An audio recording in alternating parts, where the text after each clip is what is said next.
Ladies and gentlemen, good evening. Welcome everyone to attend our forum tonight. The topic is quite long, provided by Saudara Liew Chin Tong. I'm Suki. Let me introduce a bit of our speaker tonight. Mr. Liew Chin Tong is also already announced as the candidate of DAP for Kluang parliamentary seat. And also, apart from that, he is the former executive director for Penang Institute, and he is also in the Pakatan Rakyat Policy Committee, one of the very important policy thinker or policy makers in Pakatan Rakyat. And I do hope that his speech or his talk tonight will give you more insight on Pakatan policies, especially on economic, because economic is the most important sector that will affect everyone's life. And let's not be late anymore. Please put your hand together. Welcome our speaker tonight, Mr. Liew Chin Tong.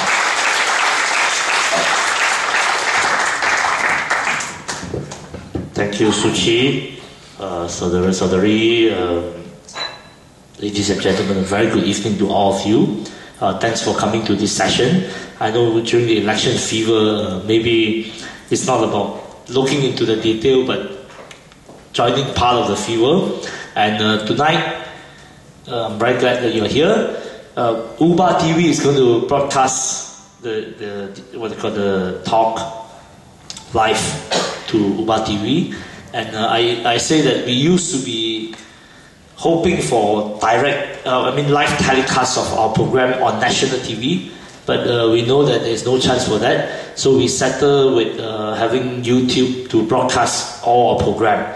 And I think this is a very important election, and very different election in the sense that previously in the last election there was no YouTube, or YouTube doesn't play a major role. I mean, there was YouTube, but YouTube doesn't play a major role in the election.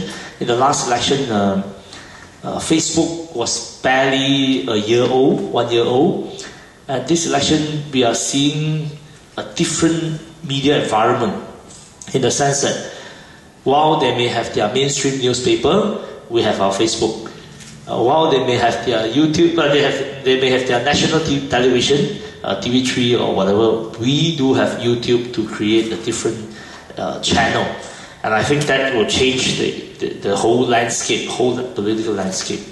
Tonight I want to touch on what is needed for our economics. What is needed for our economy? At what stage that we are? I think to sum it up, over the last 4 years under Najib's watch, Malaysia is like a Titanic. Malaysia is like a Titanic heading towards an iceberg, or multiple of icebergs. But what Najib has provided under the government transformation program, under the economic transformation program, is essentially trying to reshuffle chairs on the deck of the Titanic. Najib was not thinking about changing course. Najib was not thinking about changing direction. Najib was thinking about reshuffling chairs on the decks of the Titanic. And I think this election, we have to change the captain. Because the captain refuses to recognize that there is a need to change course. The captain is still heading towards the iceberg, and we have to change course, and through changing the captain. Now, what is wrong with our economy? What is wrong with our economy? I want to read you some paragraphs before I explain. I tell you who said it.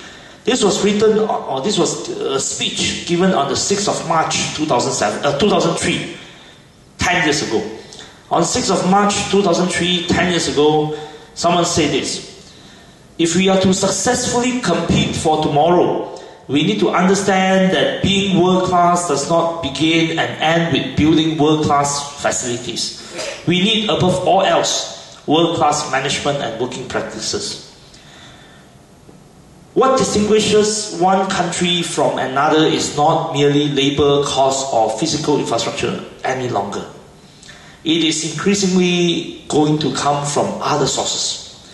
Innovation, productivity, service, and efficiency are all potential hidden benefits of doing business in the country. The malaise affecting Malaysia that may well jeopardize our way forward is a case of having first world infrastructure and third world mentality. Now, who said that? Abdullah Badawi, as acting Prime Minister. Mahathir went away for 2 months in March 2003, and as acting Prime Minister, Abdullah Badawi said this 10 years ago. Has there been any change? Has there been any change to the way that we put our entire economy is about building? Our entire economy is about property. Has there been any change? I don't think so. And I think this is where the economy needs a rethinking. The economy needs to rethink the whole basic idea of what we need. In 2005, on the May the 5th, Prime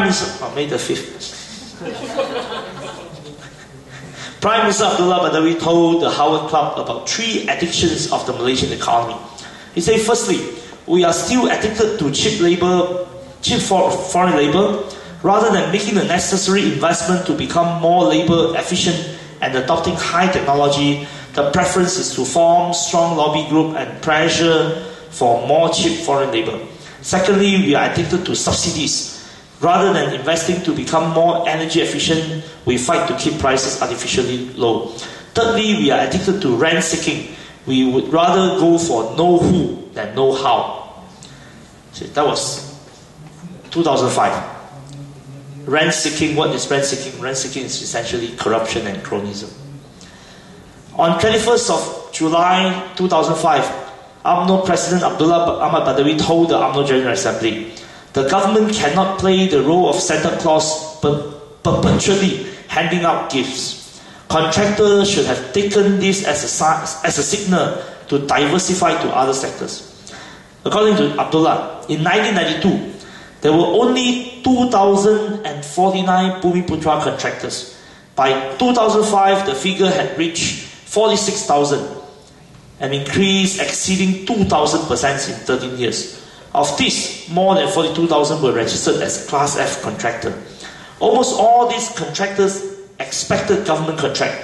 There are 63,000 contractors of all classes in the nation of 25 million back in 2005. This equals to 1 contractor for every 350 Malaysian. In comparison, Japan, whose contractor participates successfully in international tender, has a ratio of only 1 contractor to 10,000 people. Has there been any change? We are talking about Iskandar, we are talking about MRT, we are talking about hardware, we are not talking about the software. 10 years ago, Abdullah Badawi said that we have the first world infrastructure, it's time for us to develop the software. I don't think there is any change. Najib is perpetrating Mahathir-nomics. What Najib was trying to do in the last few years essentially comes back to distributing contracts, and in order to win votes, distribute some small parts of the contract or small parts of the money through BRIM. And I'll explain why BRIM is actually inspired by Pakatan. Now, I want to say that I'll explain later why it was inspired by Pakatan. Now, when Najib first came to power, he commissioned a body. The body is called National Economic Advisory Council. The National Economic Advisory Council submitted its report in March 2010. The report was called New Economic Model for Malaysia. And in the New Economic Model for Malaysia, there was 3 major aims. 1, Malaysia should be high income. Malaysia should be inclusive. The Malaysian economy should be inclusive. That means you have to deal with inequality, and the Malaysian economy to move forward has to be sustainable. It says It targets a high-income society. It wants to enable all communities to fully benefit from the wealth of the nation, and meets present needs without compromising future generation. Think about Linus. In the new economic model, it says that amidst changes in the external environment, many of the policies and strategies we use to achieve the current state of development are now inadequate to take us to the next stage. Our economic growth has come at considerable environmental cost and has not benefited all segments of the population. Okay, 2010. The government must confront these realities and make tough decisions. We urgently need a radical change in our approach to economic development, which will be sustainable over the long term, will reach everyone in the country, and will enable Malaysia to reach high income status. The new economic model will be the catalyst to unleash Malaysia's growth potential. At that time, the ETP was a different animal. Let me say this, the economic transformation program proposed by the new economic model was something totally different from what was implemented. At that time, it was said that the ETP is designed to drive Malaysia forward from its current stagnant situation to be a high-income economy which is both inclusive and sustainable. Now, I just want to say this.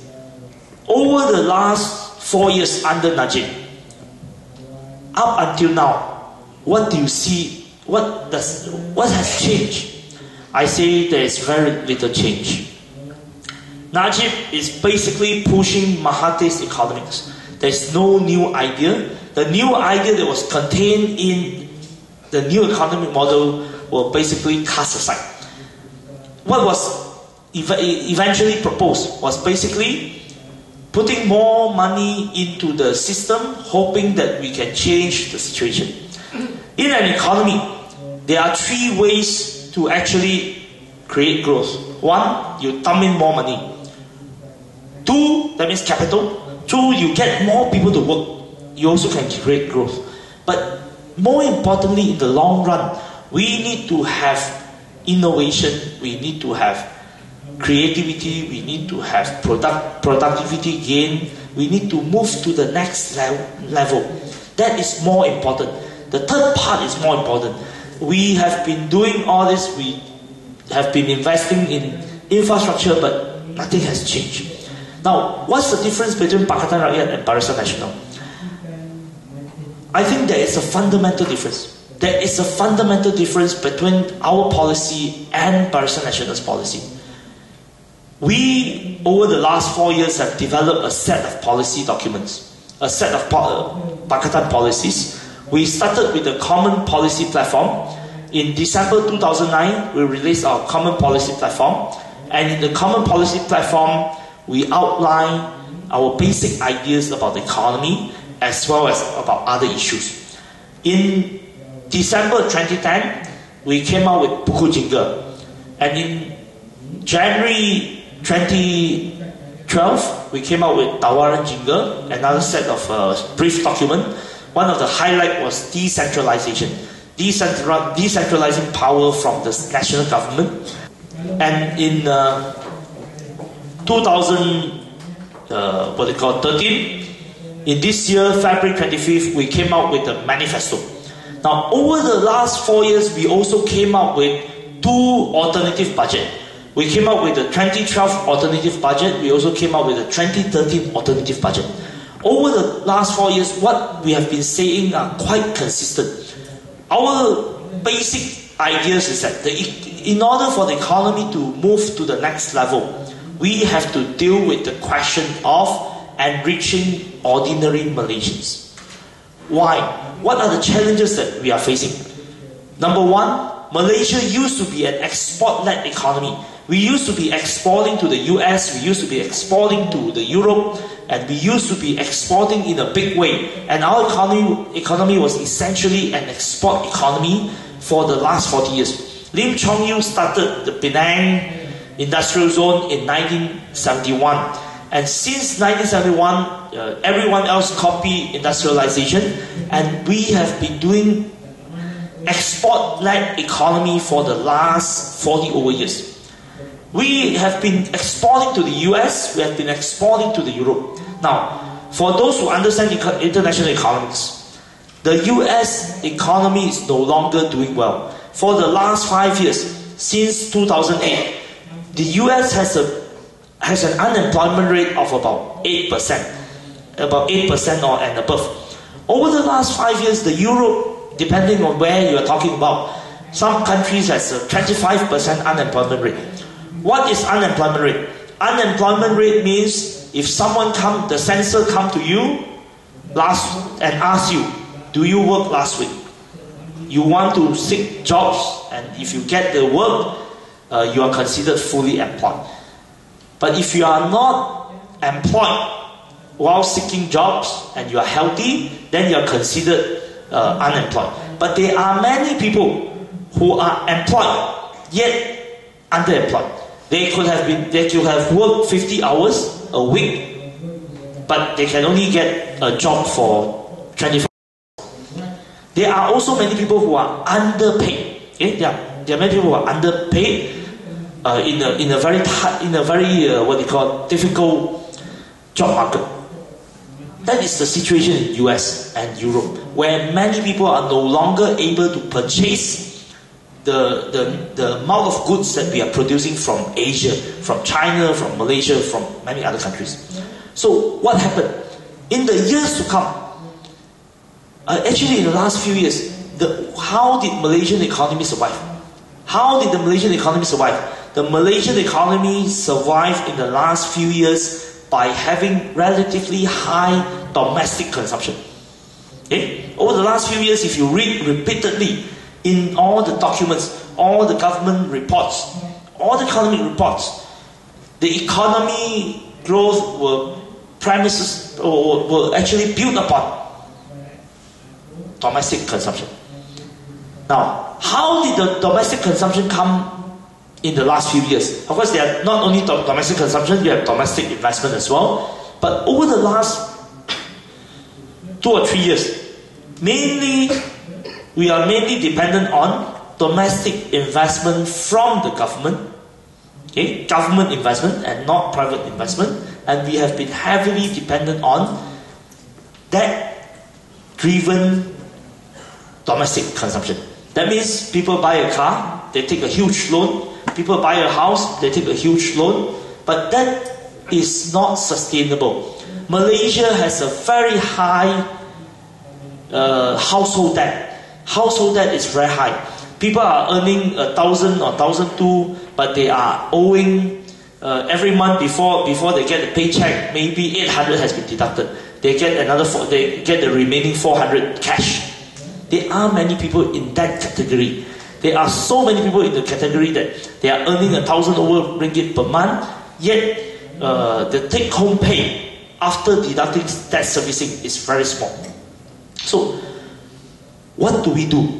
We have a situation where we have to depend on domestic consumption, yet our people do not have enough to consume.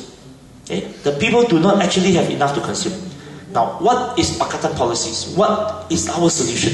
We are basically saying this. Our overall policy is to enrich the bottom 60%.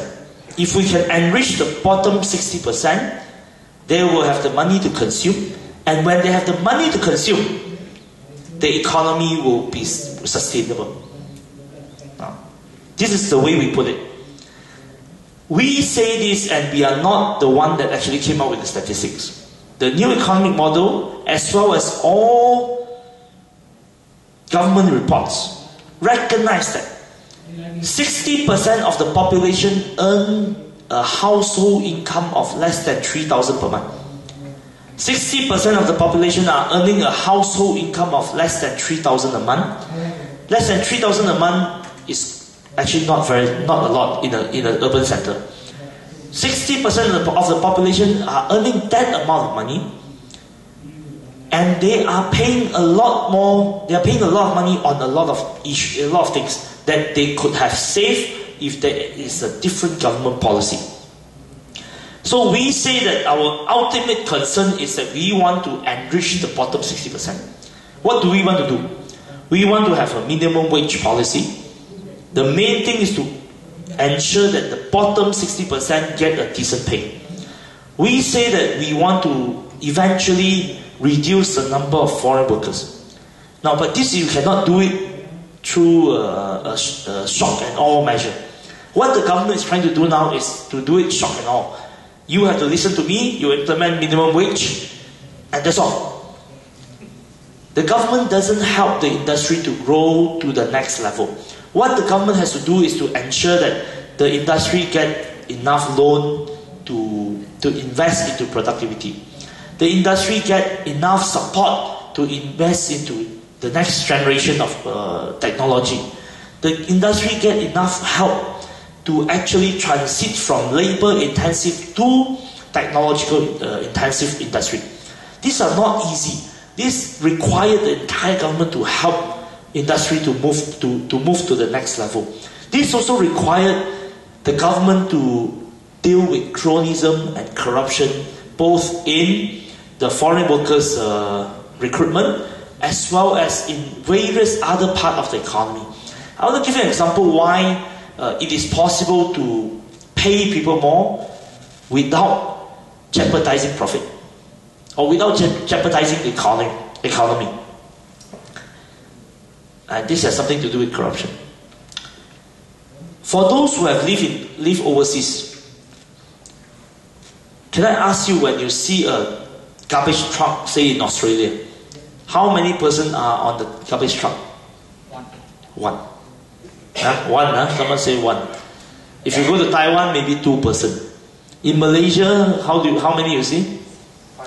5 or 6. Okay? What actually happened? In Australia, a garbage truck driver is a very well-paid job. It is a very well-paid job because truck drivers are generally well-paid. Truck drivers are considered a skilled job. They are generally well-paid. But the truck driver is not only driving the truck. The truck driver also operates a very expensive automated garbage machine. So he alone drives the truck, he alone operates the entire machine, and he's paid for his skill, not for being there. But in Malaysia, because contracts are usually given to cronies, and cronies are usually sub to A, and then the A will sub to B, B will sub to C, C will sub to D. You have a whole set of subcontractors. The entire job is to actually do paperwork, that's all. There are many people who are just doing paper shuffling in order to make money, without doing any real job. So what happened? Eventually the last subcontractor say, the easiest way is not to invest in capacity, not to invest in technology, because I'm not making enough. I'm just making a small amount. And foreign workers are available. There are so many foreign workers that are available to anyone. So you just have to hire, and by hiring foreign workers, you lower the scale, you just dump in the numbers, you are hoping that you put enough numbers there, you at least get some job done. And foreign workers, why are there so many foreign workers?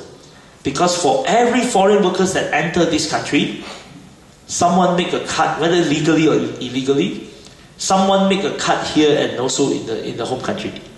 Someone make money, one way or the other. And we all know how licenses are given out. So, the problem now that we are facing is that we have a labor employment policy that is not enriching the bottom 60%. We also think that there is a need. So Pakatan policy is that to look into productivity, to look into cronyism, to look into wages, to look into overall rethinking of the job market. The second part of our policy is to look into public services. Think about this. If public hospitals are good, you probably won't go to private hospital. If public hospital perform its duty, does its work in an acceptable way, most middle class would not have to go to private hospital. If we have a good public transport system, you probably won't need to own a car. Okay? Even if you own a car, you probably don't have to, we have to rethink about car policy. We probably don't need our people to pay such an expensive excise duty. And there's no contradiction. Owning a car, if someone needs to own a car, why should we force them to pay so much in order to own a car? And of course people say, oh, if you lower the car price, you will result in massive traffic jam. I think these are two different things. On the one hand, we must provide very good public transport. If we provide very good public transport, and we try to, then people go on public transport during peak hours. You can still own your car, but you use it during the non-peak hours. If we have a very decent public transport system, people will be able to save a lot of money, one way or the other. And if we have a very good public education system, the middle class probably won't think about putting their children to private education or tuition, one way or the other. If the public education system is good enough, you probably won't think about putting the children to tuition. Today we have a system where you help me, I help you, so teachers do not get enough pay, and then you turn a blind eye and say, okay, you do tuition later.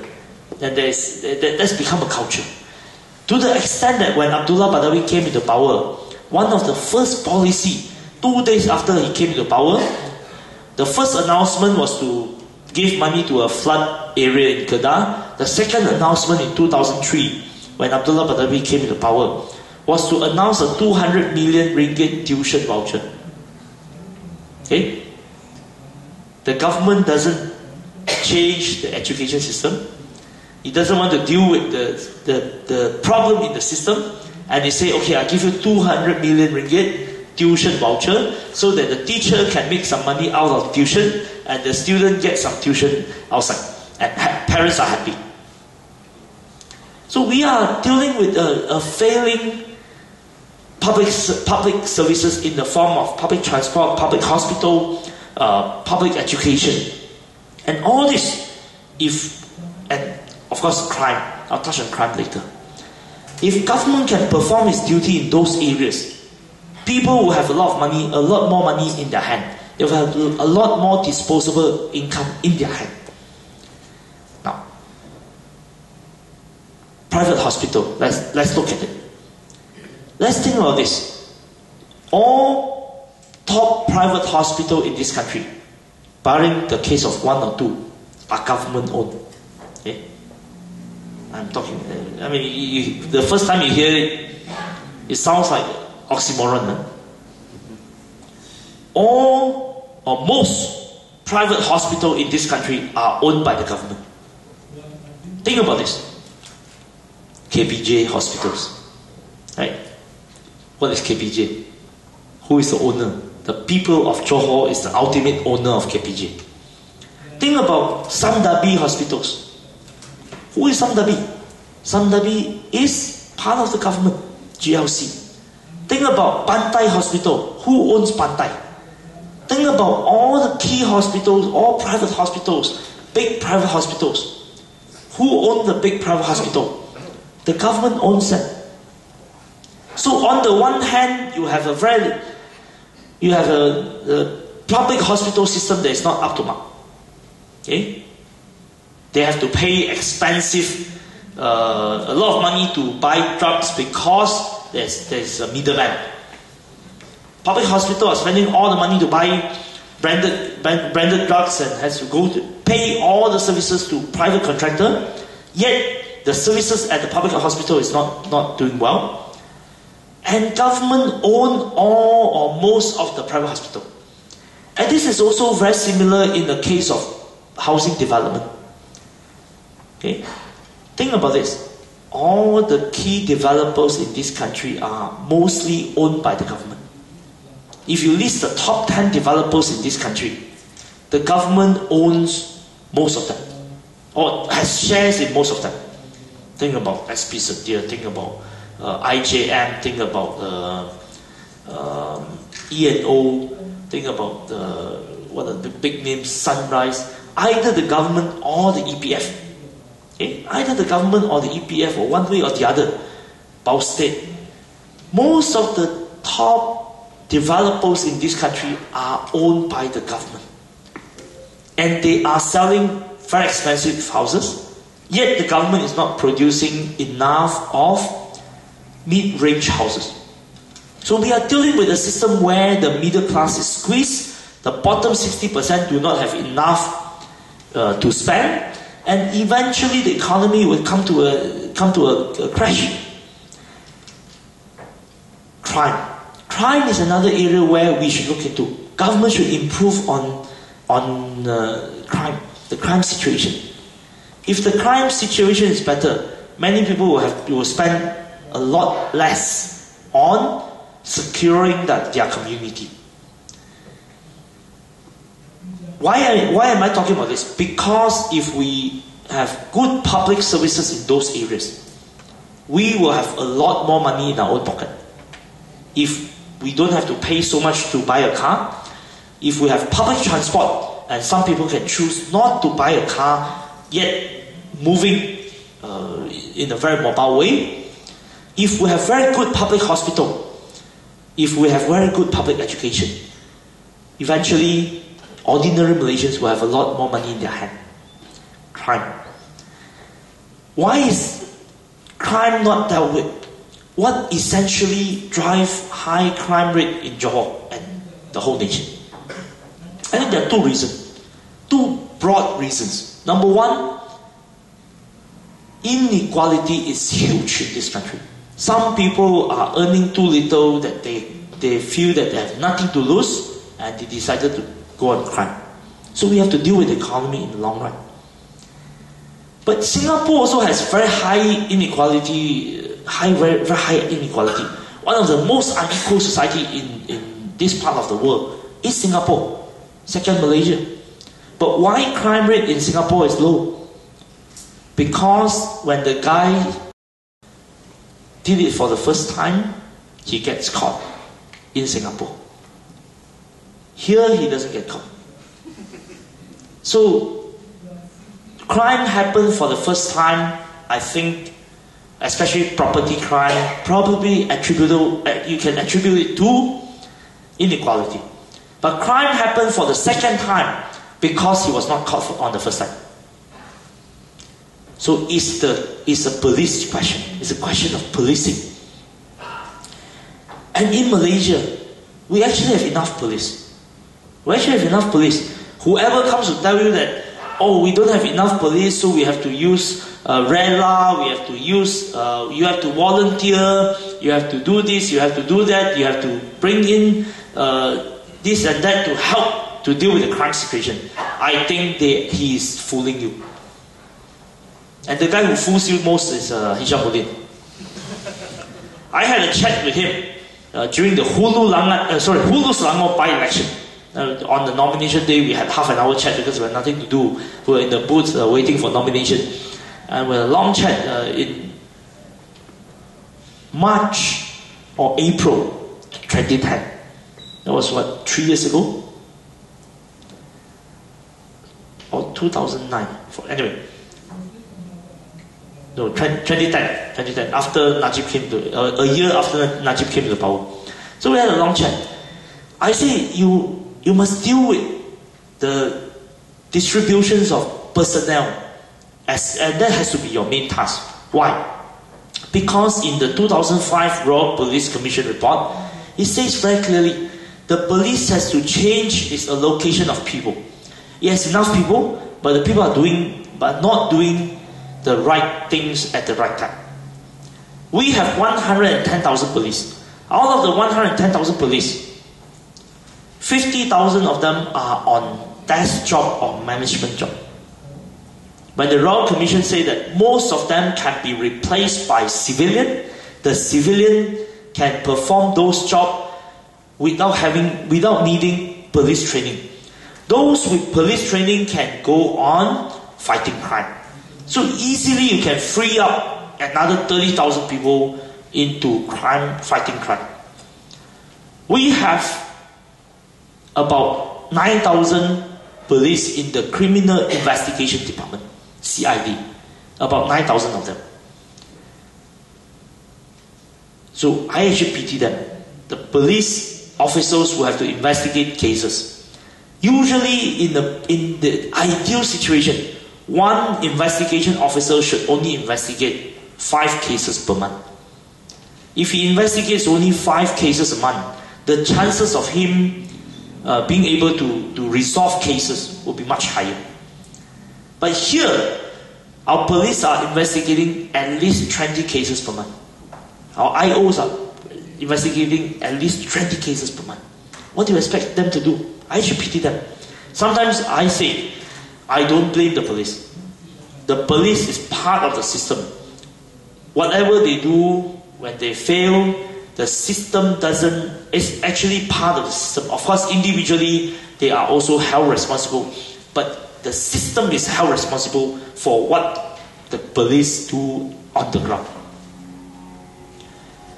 We have 9,000 investigating officers. Actually, the actual number of investigating officers are only about 2,000 over, but about 9,000 people in the CID. We have 6,000 people in the special branch. The special branch used to investigate the communists. Today they are investigating DAP, PKR and PAS. We have another 3,000 police, whom I tell you that for those who have gone to Bersay, you will think that they are wasting your taxpayer money. We have 3,000 police in the Federal Reserve Unit. Okay, what does the Federal Reserve Unit do? The Federal Reserve Unit are paid for by your taxpayer money, and when you go on streets to demonstrate or to join Bersay, they will hit you with pepper, they will hit you with water cannon, they will hit you with everything. You pay someone to beat you. You pay someone to beat you up. 3,000 of them. And we have about 13,000 policemen in the General Operation Force, GOF, which was formerly Police Field Force. During the time that the Malaysian government fought against the communists, it was understandable that the police has a paramilitary force that deals with the communists. But today, most of the time, the police General Operation Force, most of their duties are overlapping with the military, as in the case of Lahad Datu. You can see very clearly in the case of Lahad Datu. They are duplicating the role of the military. And that is where we have to rethink. That's why we have to rethink how we allocate resources. If we can reallocate resources in the police force, I think we can reduce crime in a very significant way.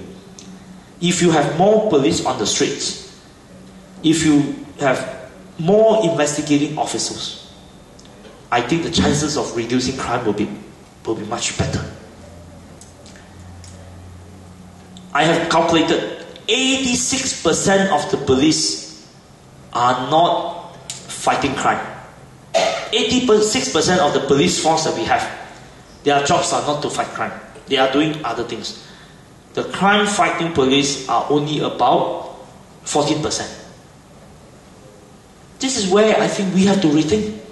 And why do we have to rethink? Because if we rethink our crime situation, rethink our police force, if we rethink our education system, if we rethink our public transport, public hospital, and housing, if we deal with all this, ordinary Malaysians will have more money in their pocket.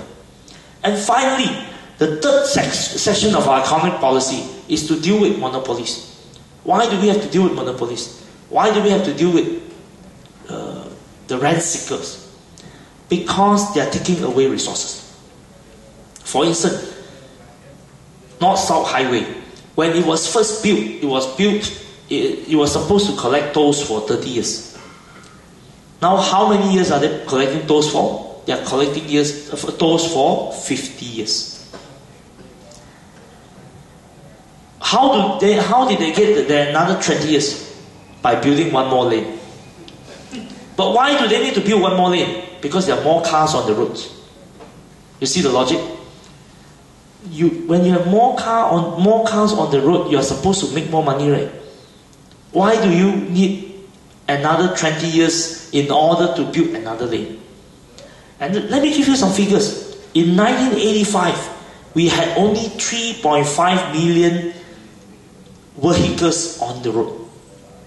Motorcycles included. 1985, we had 3.5 million vehicles for a population of 15 million, 1-5. For a population of 15 million, we had 3.5 million vehicles, all included, including motorcycle. Today, we have 21 million registered vehicles for a population of 28 million. Of course, some of you are only 3 or 4 cars. Think about this. If you do not have to pay plus, you do not have to pay North-South Highway. Let's say every month you spend 150 ringgit on toll. For those people who are in the category of 3,000 ringgit and below. For those who are in the 3,000 ringgit and below's family, think about this. If they do not have to spend that 150 ringgit per month, what would they do? They would not take that 150 ringgit to put it in the Swiss bank like Thai Mamu. They would not use that money to buy condo, to rent house. They will put the money back into the economy. They will put the money back into the economy by buying their girlfriend, wife, second wife, buying them dinner, buying children better food, putting the more education content into the children's daily life. They will spend on daily life. And imagine this, when ordinary Malaysians have more disposable income, more money to spend on daily life, who benefit? Small businesses. Small businesses who run business, people who run business, when people have more money to spend, when everyone has more money to spend, your economy, your domestic economy will do reasonably well. And in the context of the international situation, where we can no longer depend on or depend solely on export to the US and Europe, we have to deal with domestic consumption. We have to ensure that ordinary Malaysians have a bit more money in their hand to spend in order to create a decent society. So I want to say this. We have spent a few years talking about this. We have spent a few years talking about this. Whenever we say we have this policy, we have that policy, Barisan Nasional say, you cannot pay for it. You have no money to pay for it. You will bankrupt the nation. Every time when we say that, oh, we should do this, we should reduce monopoly, we should actually abolish toll, we should actually renegotiate the contracts or agreement with the independent power producer. What was the answer? The answer is you will bankrupt the country. I say if you read the Barisan Nasional Manifesto, but the Barisan Nasional Manifesto is either going to bankrupt the country or they would have to implement GST. Okay. The Barisan Manifesto is basically copying what we propose in a big way. Whatever we propose, they try to respond. Whatever we say, they try to respond without dealing with the broader issue. How did that copy us, or how we inspire them to implement BRIM? In July 2011, while we were preparing for the 2012 alternative budget, we say that our main policy objective is to help the bottom 60% who are earning less than 3,000 per month in order to lift everyone, in order to create a rising tide for everyone. So we say that. You know what Muhyiddin responded? Muhyiddin said, we are going to match you. We are going to think about policy to help the bottom 60%. I mean, you can go back to check, I think on the 2nd of August 2011. Something like that. He responded and said, we will come up with policy to help the bottom 60%. What was the response? What was the policy? The guy who drafted it told me, we are forced by you to come up with the policy. The guy from Pemandu. I mean, Pemandu is also an interesting organization. We have all interesting organizations in our government. A lot of interesting organizations in our government. We have one unit called ICU, as if the government is on ICU in the hospital. ICU stands for Implementation Coordination Unit. So they built ICU, they don't know what to do with it now, so they created one after another new agencies. The latest one is called Pemandu. Pemandu means driver. Huh? There are two drivers, Kosukun and Idris Jalla.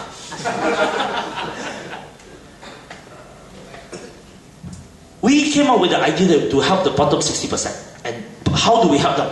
As I said, jobs and employment policy, foreign labor policy, technological policy. And we also say we have to do better public services. And we say we have to remove monopolies in order for ordinary Malaysians to have more money. The government could only respond with 500 ringgit. Now, they've increased it to 1,002. When they increase it to 1,002, that means, what does that mean? Someone has to pay for it, right? How do they pay for it? They are copying our policy, and they say, we are going to bankrupt the nation. If you are copying our policy, are you also going to bankrupt the country? They quietly say, oh, we won't. And I caught Tan Beng Siu last week in a forum. He said, BRIM is just part of the rationalization of subsidy. What is rationalization of subsidy? Rationalization of subsidy means increasing prices. Whatever areas the government is giving subsidies, after election, subsidy will be reduced. So they are giving 1,002 ringgit or 500 ringgit in the hope that after election, they can increase prices for petrol, they can increase prices for sugar, they can increase prices for whatever that is given subsidy. Okay? And how are you going to pay for all this without reducing corruption? The Pakatan policy says it very clear. We have to reduce corruption. We have to reduce corruption, and we are paying for our program by reducing corruption. Barisan Nasional refused to deal with corruption. And how are they going to pay for it? They say they are going to introduce a fairer taxation system. A better and more equitable and fairer taxation system. What is that? That is GST. Pakatan Rakyat make a very clear case. We say in the coming term, we will not introduce GST. That means if we win power, in the next 5 years, we will not introduce GST. Why do we think that introducing GST at this moment is a bad idea? Why? Because on the one hand, you are giving them 1,002, you are giving them 500. You are recognizing that 60% of the population are earning less than 3,000 a month. When 60% of the population are earning less than 3,000 a month, on the one hand, you recognize them. On another hand, you are going to introduce a tax where everyone has to pay tax. At the moment, 80% of the population do not pay tax. Now, 80% of the population do not pay tax. Why? Because they do not, of course there are some people who actually avoided tax. Those people we can deal with them with taxation law. But the bulk of the people are not paying tax because they cannot afford to pay tax. if they cannot afford to pay tax, and then you say, oh, I recognize that you are in that category, that 60%, 80% category, but now I'm going to ask you to pay tax in order to be fairer to everyone. What are you going to do? They already have very little money. You already recognize that they do not have enough to spend. And Najib say 500 can cover all your expenditure a year. Of course, for him or his wife, one bag will probably worth more. So the question is, you are contradicting yourself. You're contradicting yourself. You recognize that people are poor, and then you say, I'm going to introduce a tax that everyone has to pay. Whenever you buy something, you have to pay. What will be the end result? The end result will be the poor actually suffer the more. Now, the more they suffer, not that we are concerned, but why are we concerned? Even if you don't come from a humanistic perspective, even if you refuse to consider this from a humanistic perspective, you must consider this from an economic perspective.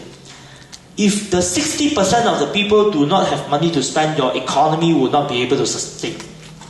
That's what I'm trying to say.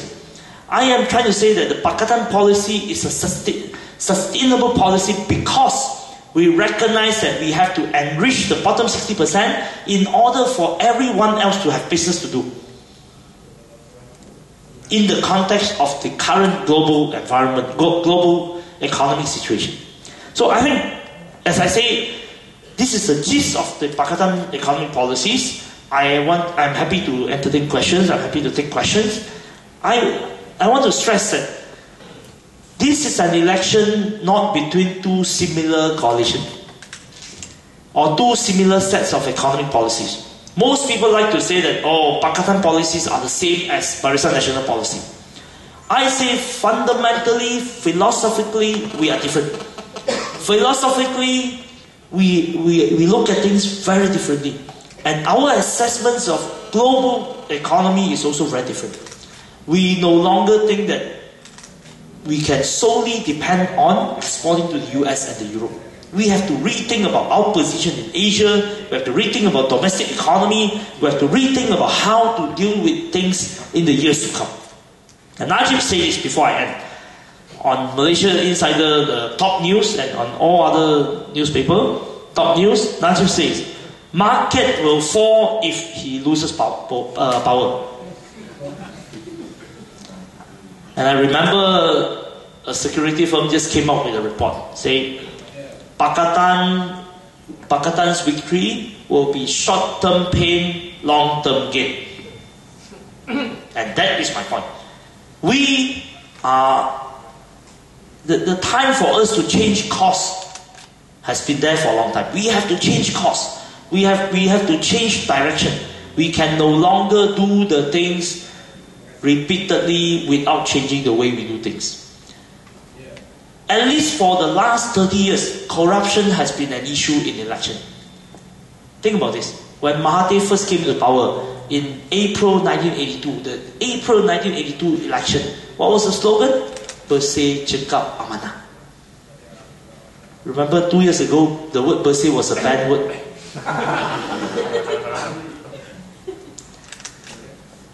So, 30 years ago, I'm 36 this year, 1982 when I was only 5 years old, corruption was already a concern in election. And of course, over the last 15 years, since Anwar was sacked 15 years ago. And over the last 15 years, we have been talking about the same thing. It's about corruption, cronyism, and stagnation of our economy. So I think the time for change is here. Thank you very much. Thank you, Chin Tong. Unfortunately, we can't get Barisan Nasional politicians here to debate with Chin Tong. Otherwise, I think it will be a very interesting forum tonight. However, we do hope that you can throw some questions to our speaker tonight, especially on the important issues that he had mentioned. Yeah, May I just add? I had a forum with Saifuddin Abdullah, Mujahid Yusuf Rawa from PAS, and also Gan Ping Siu from MCA last week in KL, organized by ASLI, a pro-BN think tank, but they did a good job in organizing, being a third party organizing very good debate. We used to, or not debate, I mean they call it forum, I mean it was a good forum. We used to demand that during election we demanded to have live telecast for debate. That one we settled for YouTube debate or YouTube forum. We were fine with it because now many people access YouTube. And I told the press in Kluang yesterday, maybe because at that time we didn't know who my opponent was. This is the first election where you know the opposition candidate before you know the government candidate. And now that we know who the final candidate for Kluang is, maybe we should have another session, maybe in JB, maybe in Kluang, maybe in KL, so that I can discuss national policy with my opponent. Good evening, Mr. Liew. My name is KC Ng. First question is with regards to your political opponents in the forthcoming. Are you glad that you're not so-called facing Mr. Gan Ping Siu? Yeah, first question, all right. And the second question is with regards to, I mean, just now your, how I put it, your elaboration of the economic policy of this PR, all right. You have specifically stated, all right, quite explicitly that PR government, if you were successful to come in on the 5th of May and all that the first term of government you will not implement GST, okay, and then subsequent terms, hopefully that you will continue on, that you will consider implementing GST. Is that what you're trying to tell me and all that? I did say that. No, you will say that for the first term you will not implement, but the subsequent terms, the consideration of GST will be in the plan. Okay, that was a kind of what I'll say extrapolation that I got from what you have just said. Okay, I find that GST is very anti-beneficial to the people's welfare.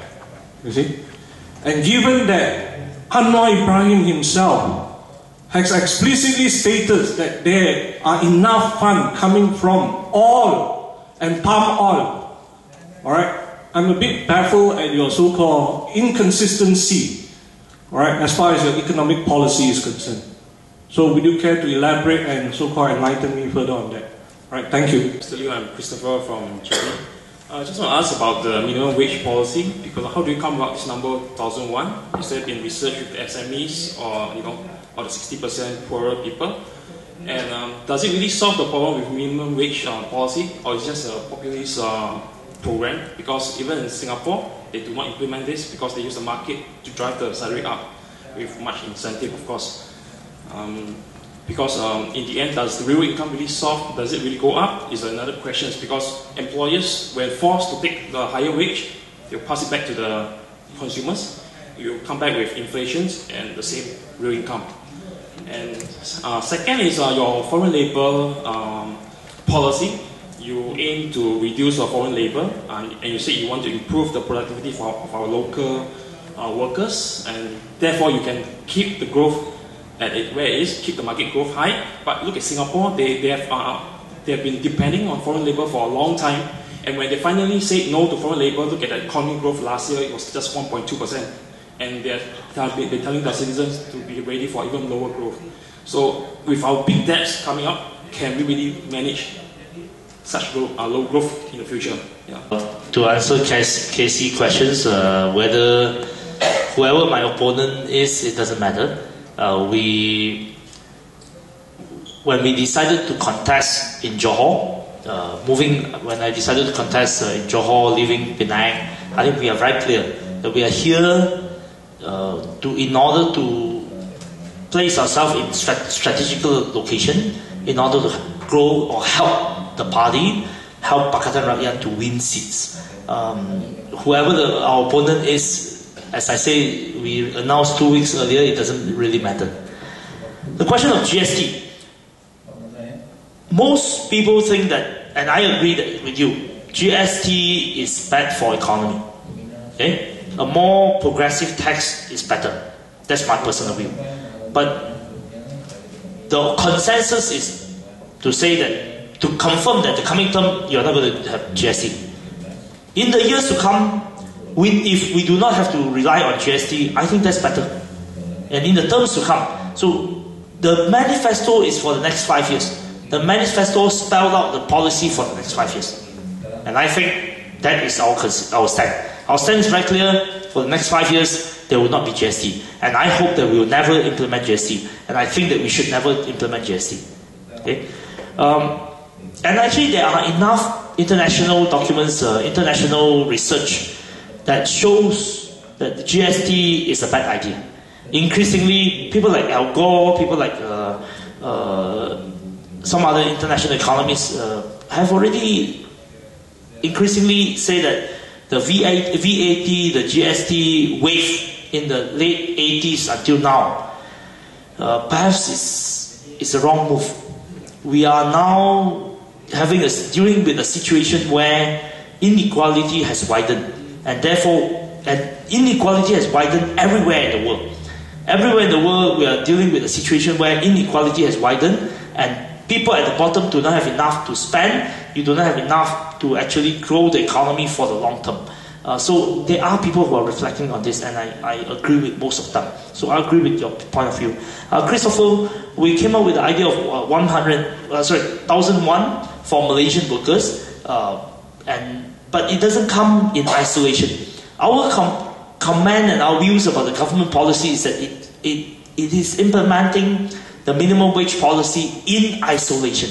In isolation because it doesn't look into moving the economy to the next level. You pointed out about the examples of Singapore. I think Singapore is probably not the best example to learn. The way Singapore goes, I think they're going to lose government if they continue if they fail to deal with the question of inequality. Inequality is at its highest level in Singapore now, and they have to deal with it, and which is why you see all these measures. They are reducing foreign labor, they are dealing with inequality, they are dealing with insufficient transportation options, they are dealing with housing.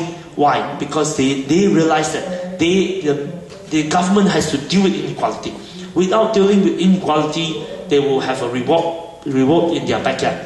The more foreign workers they import into the country, the more ordinary Singaporeans are not happy. And when they are not happy, the government will suffer in elections. So the Singapore government is now dealing with that issues. And in Malaysia, the Malaysian government also have to deal with it. You have to deal with a situation where your bottom 60% are not doing well on a daily basis. And if they are not doing well on a daily basis, it's not good for economy. Growth is not a single goal. Growth number is not a single goal. What is important is to ensure that you have a sustainable growth. Which is why I say that we should all look back into the new economic model by the National Economic Advisory Council. The National Advisory Council says it very clear. The growth has to be sustainable. It has to be inclusive. That means people at the bottom has to feel that they actually benefit from the system. So the 1,001 figure came because there are enough evidence to show that if you come in with a package, that means if you implement minimum wage in a package and not in isolation, you can help industry to grow, you can help industry to reduce dependence on unskilled foreign labor. Now, I'm not saying that foreign labor is entirely bad. I'm saying that unskilled foreign labor is bad for the economy. It's bad for the economy because if the entire economy sustained on unskilled foreign labor, then you have an issue to deal with because people are not well paid and you don't actually move up the technological ladder. It is okay to have skilled foreign labor, but in the long run, if you only have unskilled foreign labor, you don't actually do the catch-up as far as technology is concerned. The number, of course, is not populist, I think, but we are not saying that we will pursue it using a very legalistic manner. The problem with the current policy is that it is implemented in a very legalistic manner. I tell you to do so, you must do so, without providing the supporting policy framework. This cannot be implemented by one ministry. I have repeatedly said outside and inside Parliament, the minimum wage policy cannot be implemented by only one ministry. At the moment, it's only Human Resources Ministry that implements the policy. It has to be implemented in a holistic manner, a whole of government manner. That means the Treasury has to get involved. The Treasury has to direct the bank. The Bank Negara has to come up with policies to support this transition. Banks has to support this transition, moving away from labor-intensive to technological-intensive, to capital-intensive. The banks has to support it. The entire economy has to support it. It cannot be implemented in isolation. Thank you. The Malaysian government is accumulating. Has very little to do with productivity and all this issue. It's mainly corruption and cronyism. Just 5 years ago, our national debt was only about 200 over billion ringgit. Today we have a national debt of 500 over billion ringgit. We doubled our national debt over the last 5-6 years. Why? Because we don't deal with corruption and cronyism. And how that actually affects the economy and affects our daily life. Think about this. Who does the government borrow from? Now the government, people like Trust really say that, oh, the government has very little foreign debt. Which is true. 91% of the debt is actually locally borrowed. The government borrowed locally. Most of the debt. Now, who does the government borrow from? The government borrow from EPF, LTAT, Tabung Haji. Okay? Imagine, let's try to think of a time when the EPF was giving 8% dividend. Right? There was a time long time ago that the EPF was giving 8% dividend. But today, just because probably election is coming, so last year it was 6%, now it's at least 6 something. And it has been a long time that it hovers around 4 to 5%. Why does EPF dividend is so low? It is partly because EPF purchased government bond. Government bonds are secure, but low interest, right? Low dividend. It has some connection to our daily life. The government is spending our money one way or the other. And that's why I see the national debt essentially is because we do not deal with corruption, we do not deal with cronyism.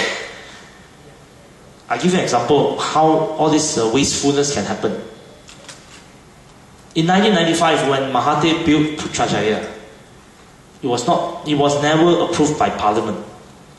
There was no debate about building Putrajaya. There was only a bill or an act eventually, Putrajaya Corporation Act. But that was passed after the groundbreaking. Putrajaya, Mahathir said, according to Mahathir, Putrajaya was built by the private sector. Who were the private sector?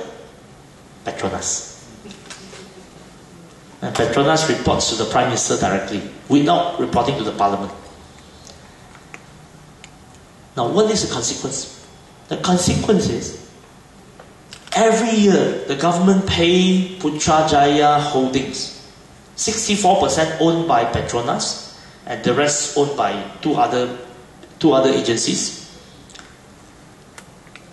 The government is paying rental to Putrajaya Holdings. Every year, 2 billion ringgit rental. Now, our budget is 252 billion this year. The national budget is 252 billion this year. 2 billion means 1% off, just in order to rent the empty spaces in Putrajaya. Not to include grass landscaping. I like to ask a lot of questions about Putrajaya in Parliament. One of my questions was, what is the cost of landscaping in Putrajaya annually? The reply was 20 million ringgit a year, just for landscaping costs. Good afternoon. My name also is Liew, KH Liew. Okay, I just want to add up on Mr. Casey.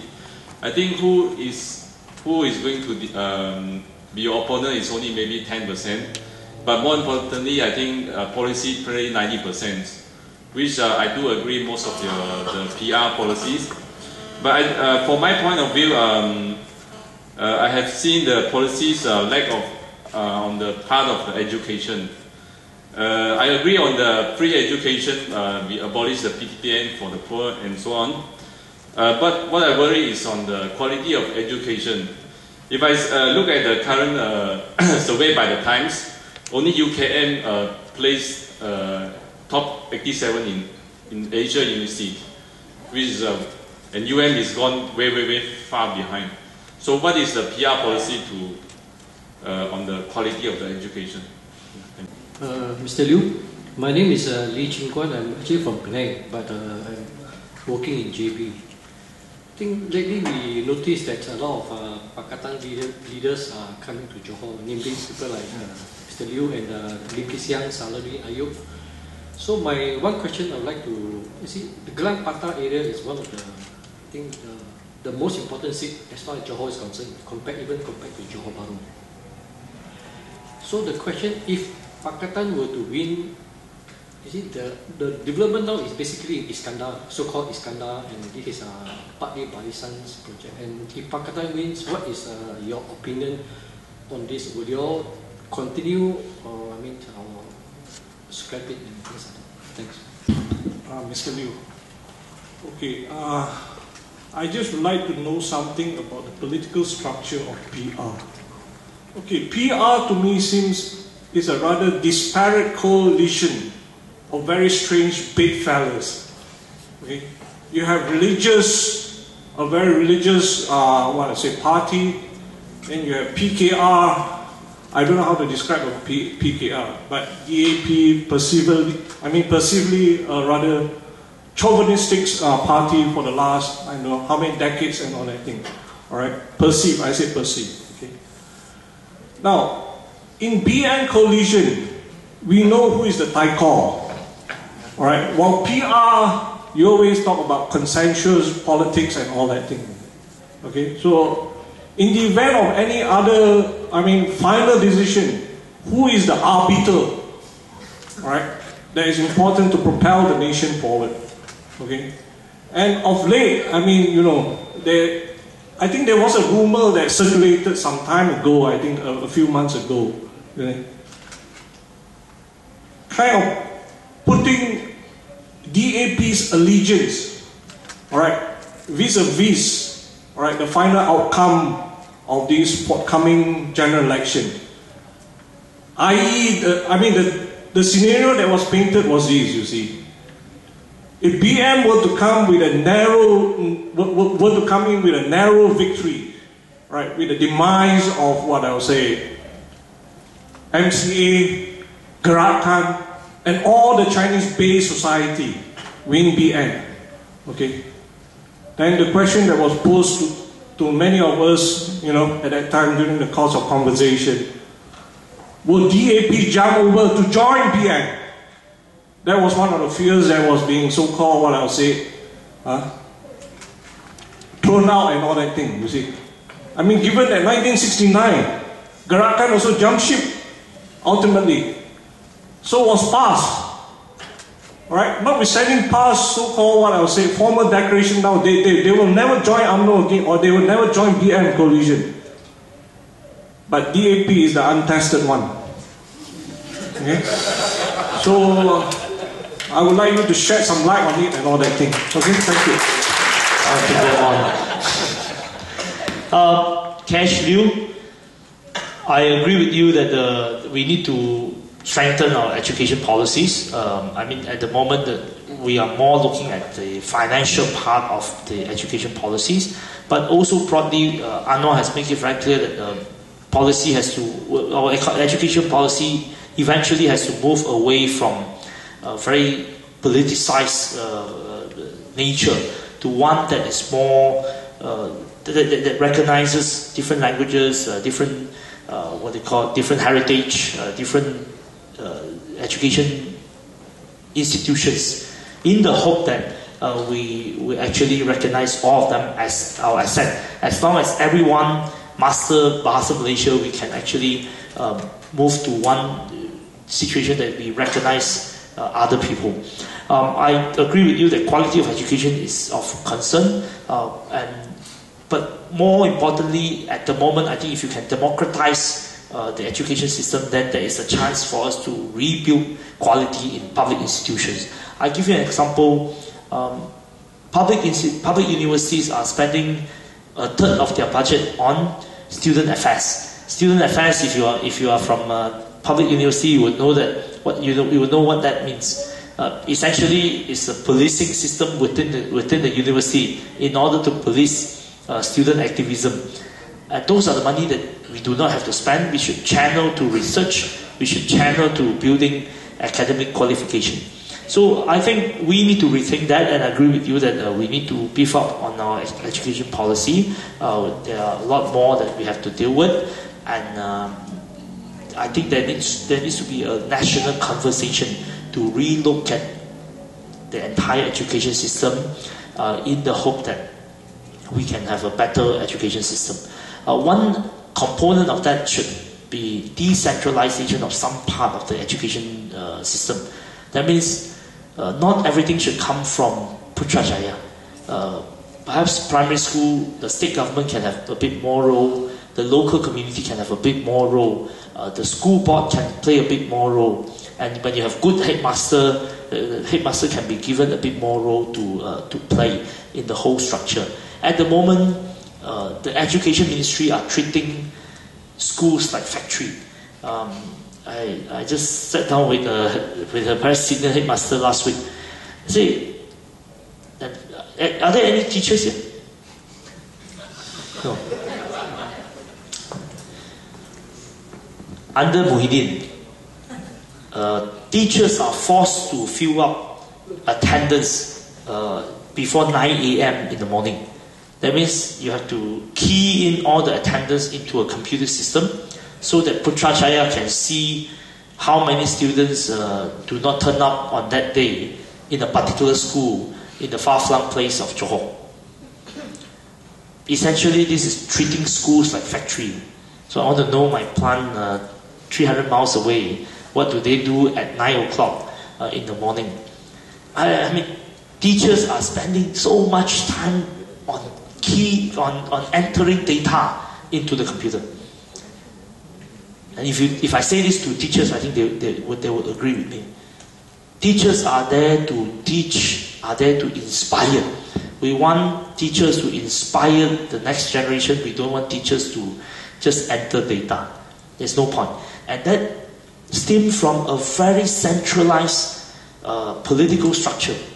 Eventually, I think we need to allow the state, the local council, hopefully the elected local council, to play a bit more role in all this part, and to have the school board, the community, the local community playing a bit more role in shaping the development of the schools.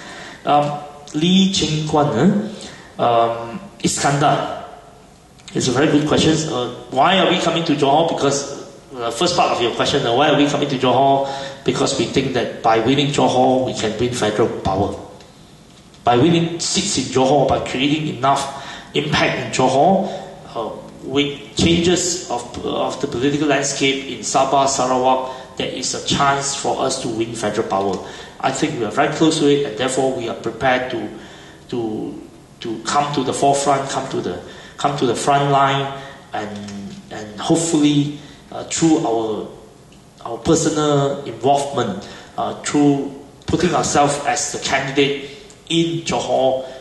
We provide choices. We provide voters with a clear choice, and hopefully we can actually shape our political future, our nation's political future together. Iskandar, I think any government will not touch things that actually work. If Iskandar is working, for any government that comes into power, you have to prioritize, you have to deal with things that doesn't function, you have to take on some of the challenges, and I say some of the stock.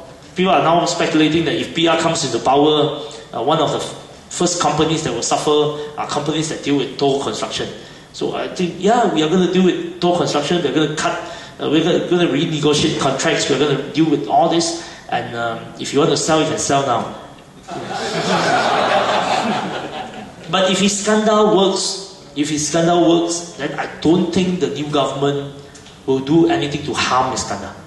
Okay? If Iskandar is working well, if he's doing good to the economy, I don't think any sensible government will want to hurt it.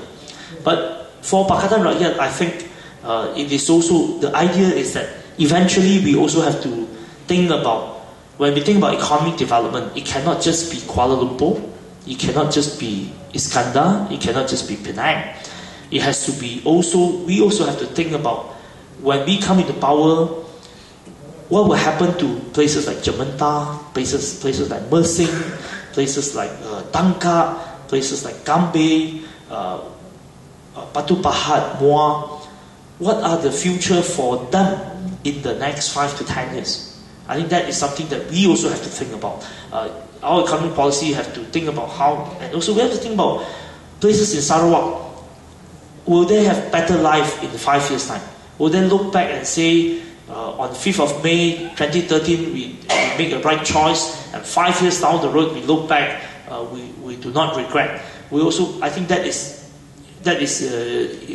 our essential policy, is to ensure that people elsewhere, beyond those regions, feel that they have a stake in the economy, their life actually improve under the new government. I'm of the view that if Iskandar is only driven by property and tourism, it is not sustainable long term, in the long run. It has to have more technological content, it has to have more, it has to have industry that is at the high end, or at least mid to high end, high range, what they call technological content, and not just property and tourism. It has to move beyond property and tourism, and I hope that is a helpful addition to Iskandar. I think that most people would agree that you cannot sustain an economy purely on property. The economy of property is part of the global, what they call global financial play. Why property prices increase so much everywhere in the world? It's not just a Malaysian case. You look at property prices in Hong Kong, in Taiwan, in Shanghai, in Singapore, in Australia, all has increased almost double. All have almost doubled over the last 5-6 years, because the US is printing money. The US is printing money through QE 1, 2, 3. I don't know whether it's QE 1, 2, 3, 4 now. Because the US is printing money, everyone else is printing money, but there is not enough what they call investment. There's nothing for people to invest. You have a lot of money floating around, but there are very few things that people feel that they can invest for the long term. Because the US economy is not doing well, you have such a high unemployment rate, people are not buying anything, or people are not buying enough. Therefore, the investment into the real sector is very low. The money is now channeled into property. So I think if Iskandar is solely dependent on property, then it has to think very carefully. It cannot sustain on purely purely on speculating property, building property. But if it has very strong technological content, it has very strong industrial area, then it is sustainable and is good for the nation. It should actually, build from there. Casey's questions. Very interesting. Pakatan Rakyat, I think Pakatan Rakyat is a more sustainable coalition now compared to Barisan Nasional. As you say, we know that Barisan Nasional has a Taiko, and now there's no one else. Apart from UMNO, there's just UMNO plus Perkasa plus some MCA people. That's all. MCA is no longer relevant in the entire Barisan Nasional politics. Whereas in Pakatan, you are talking about almost equal partnership in the process. I mean, in its own makeup.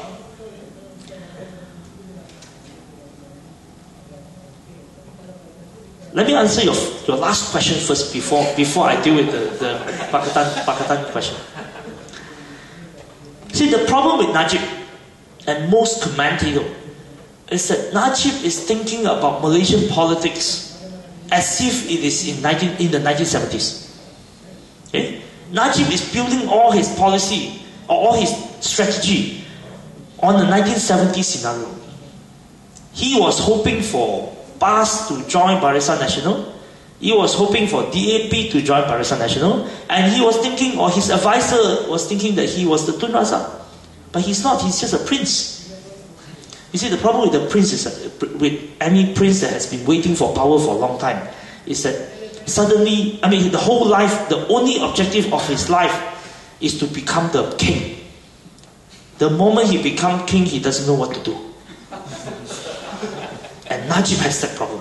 Najib recently was interviewed, and he said, when he was asked, what would you do if you are not the prime minister? He said, I started as a politician at the age of 22, and I have no idea what to do after if I'm not the prime minister.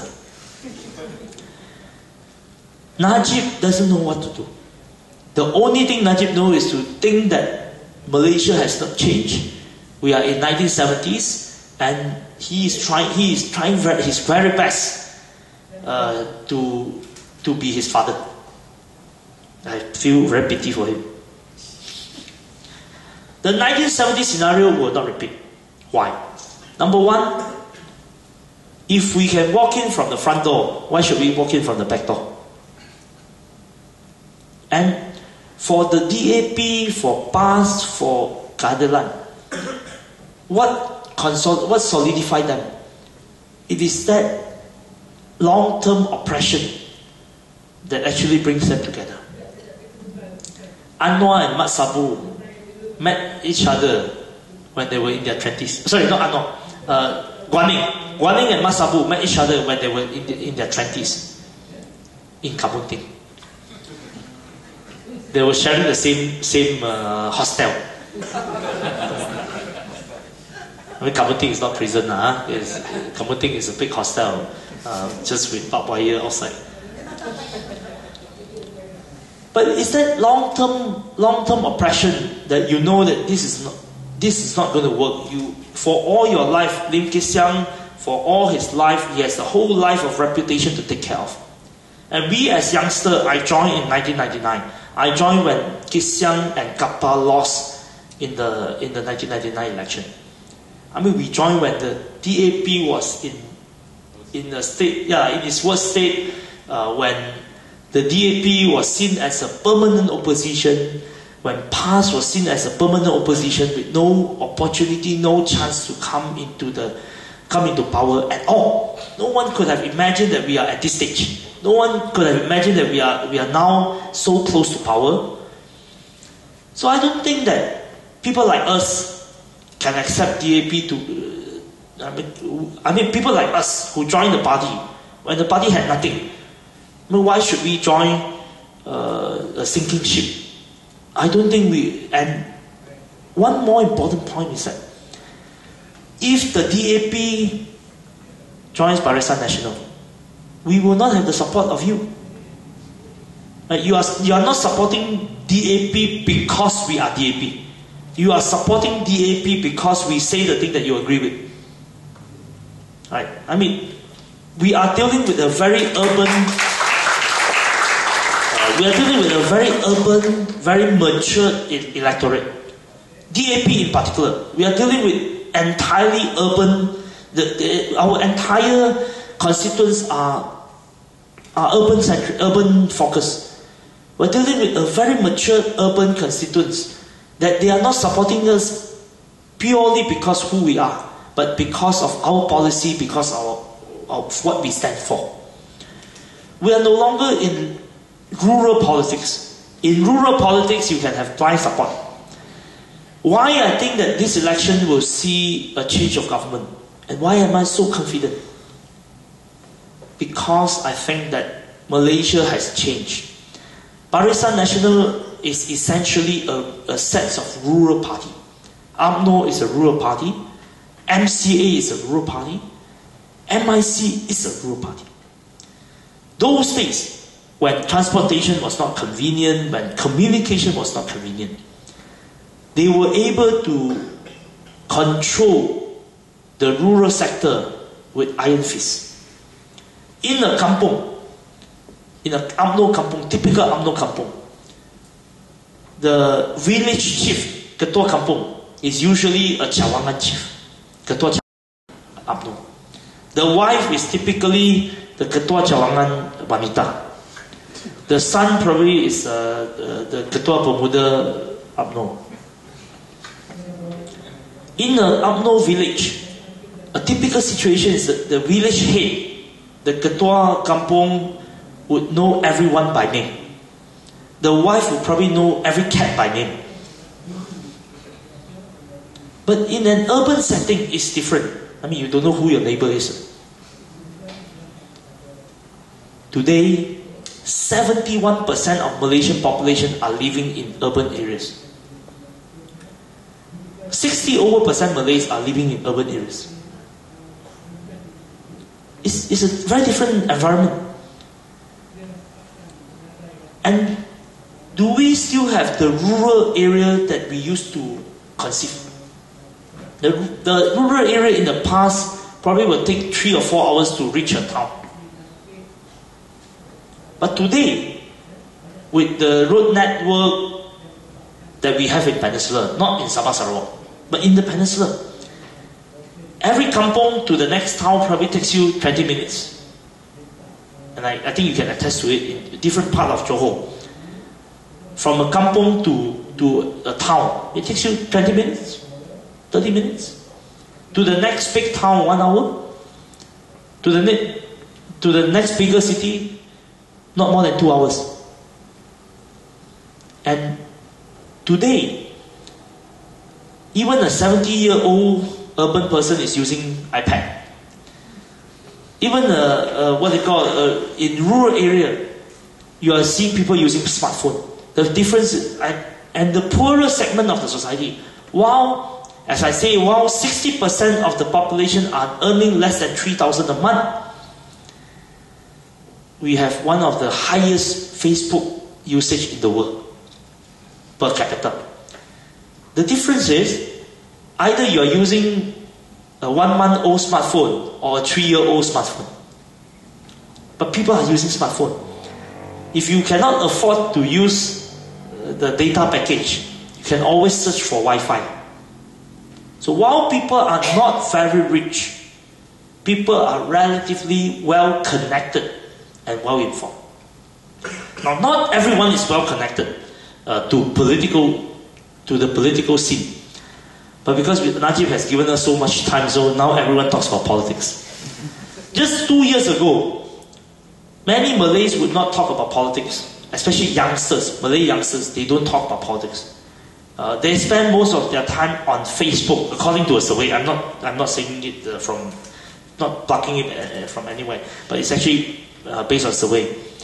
Most Malay youngsters, probably 2 years ago, will spend most of their time on entertainment Facebook. I mean, going onto the Facebook of singers, film star. But there were two issues that spilled over from politics to entertainment, because they are very entertaining. One was Chin Chin. The other one was Lembu. So things are connected, more connected now. So come back to what I'm trying to say. We are not in 1970s. The DAP older leaders will not accept DAP joining Barisan Nasional.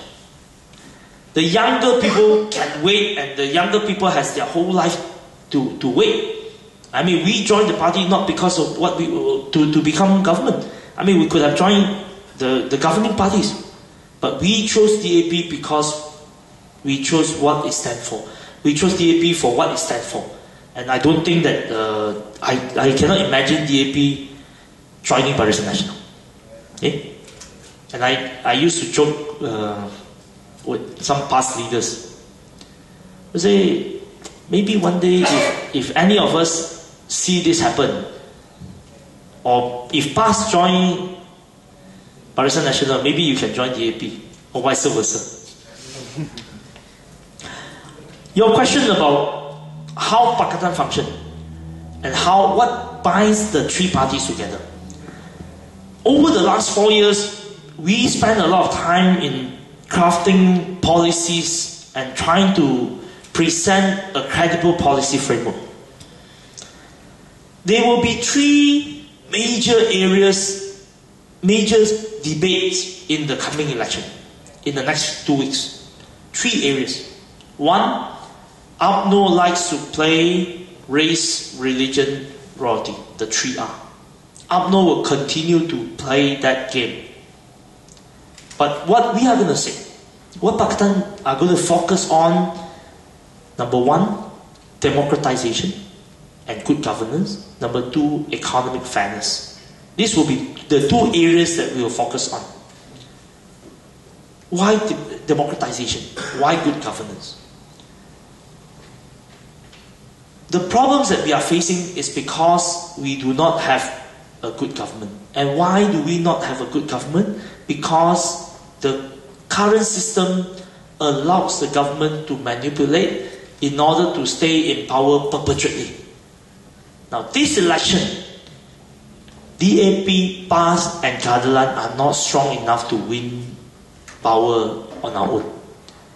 We are winning power only if there is a people's uprising. When the people say enough is enough, then they put us in power. When they put us in power, one of the key things that I think Malaysians want to see is a good government. We've been talking about all this corruption and all this. What gains us support? The main factors that gain us support is our stand against corruption. So I think the key area in the coming election, in the next 2 weeks, that we'll focus on is to talk about how to build a good government, a democratic government, how to be fair to the opposition. And we are now complaining that they are not fair. They introduce their manifesto on national TV for 2 hours and then they say, we give you 10 minutes. Now we are complaining it now. And the subtext is, when we become government, you are going to tell us that if we do this to Barisan Nasional next time, the next opposition, if you're going to do it to the next opposition the way they treat us, you're going to cause liars, right? So I think democratization is a very key pillar in the next 2 weeks, key themes in the next 2 weeks. Economic fairness is also one area where we have to stress on, and that's where we gain a lot of support. I've been visiting the constituency, Pasar Malam, I've been meeting people, I've been meeting all walks of life, Malay, Chinese, Indians. I sense that in the next few weeks in Johor, as far as Malay support is concerned, people with children, people in Pasar Malam, people who bring children that is not taller than this table, they are likely to support Pakatan. The younger generation, the people who are in their 30s, the people who are in their early 40s, they are very likely, regardless of race, they are very likely to support Pakistan. Also, people who are of poorer background. I mean, we are on, I'm in this, what they call car. Sometimes when I drive a car with DAP logo, with the Uber logo, you see so many Malay lorries driver waving at us, showing that bagus. You can sense that the Malays who are not very rich are most likely to support Pakistan. So once we take power, I think economic fairness to ensure the bottom 60% lives a better life has to be the key pillar of Pakistan. So what binds us together? I think these are the areas where it brings us together: democratization and good governance and economic fairness. Now, how does Barisan Nasional try to split us? Barisan Nasional tries very hard to use race, religion, and royalty to attack us. And sex video. Yeah, sex video. My point is that I don't think this will work. The reason why I don't think this will work is because people are now more urban, people are now more connected, internet. We have a 70%, 70% of our population are below 40 years old. We have a very young population. But also because over the last 5 years, what have they not done? Over the last 5 years, you have people threatening to burn the Bible.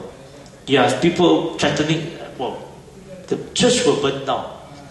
You have people using cow head, pig head, whatever you could have imagined over the last 5 years. Whatever racial tactics that you could have imagined that could have caused riots 3 decades ago, they have tried. And nothing happened. Why nothing happened? I attribute this to at least 40% of the Malays are supporting Pakistan, and you have people like Nick Aziz, you have people like Anwar.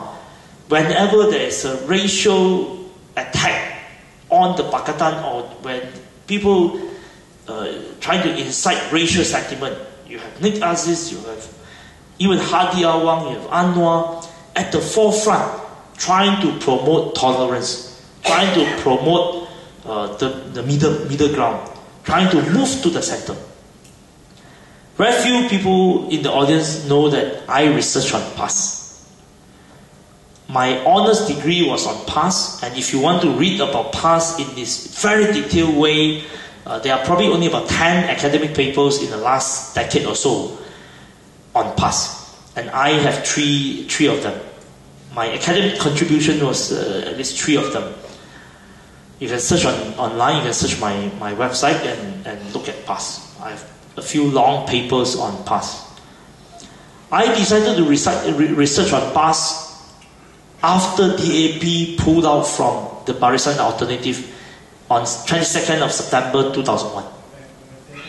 We were part of the coalition, but and then we broke up because over the question of Islamic State.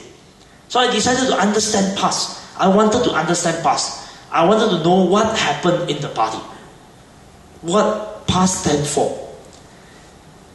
And I came back in 2005 after written on PAS. I came back. I said I wanted to do a PhD. I wanted to go back to my university to do a PhD on a grand coalition.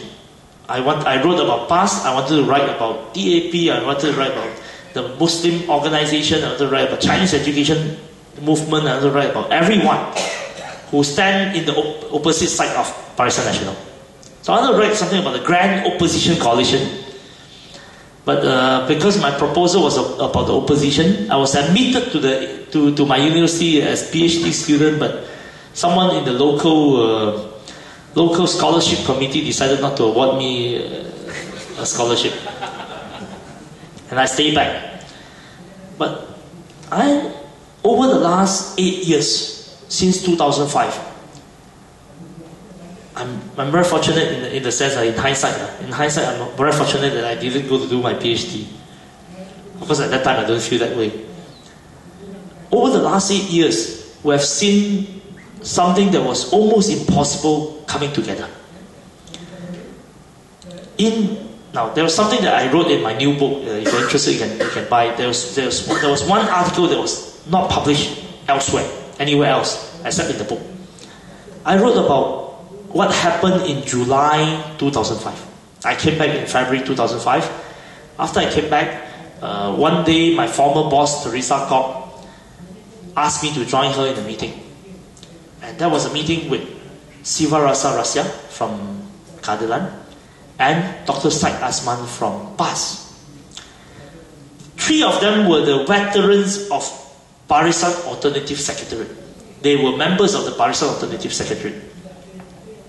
So in that meeting, I was told to act as the secretariat in order to have a secret meeting. So at that time it was so difficult for PAS and DAP to sit down together. If DAP and PAS sits at the same table, MCA will accuse DAP of selling out the Chinese. UMNO will say that PAS is selling out the Malay rights. Okay? That was just a few years ago. It was just barely a few years ago.